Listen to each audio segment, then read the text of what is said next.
দাগ লেগে আছে। আজকে আবার সেই ফ্যাসিবাদের পদধ্বনি শোনা যায়। এই বাংলাদেশের বুকে আরেকটা জুডিশিয়াল কিলিং, আরেকটা ডিহিউম্যানাইজেশনের প্রক্রিয়া আমরা শুরু করতে দিব না। যে লাকির মধ্য দিয়ে ফ্যাসিবাদের উত্থান হয়েছিল, সেই লাকি অতি দ্রুত গ্রেফতার করতে হবে।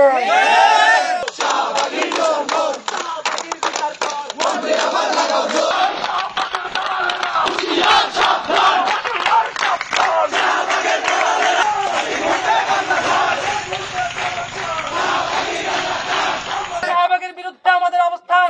এই শাহবাগ আমাদের ভাইদেরকে সাপ্লাই রক্তে রঞ্জিত করেছে। শাহবাগের হাতে রক্তের দাগ লেগে আছে। আমরা প্রত্যাশা করেছিলাম এই 24-এর মাধ্যমে তারা শুধরাবে, কিন্তু তারা শুধরায়নি। শাহবাগে শুনি ফ্যাসিবাদের পদধ্বনি।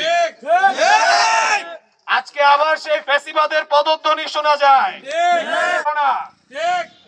যতদিন আমরা আছি এই বাংলাদেশের বুকে আরেকটা জুডিশিয়াল কিলিং, আরেকটা ডিহিউম্যানাইজেশনের প্রক্রিয়া আমরা শুরু করতে দিব না।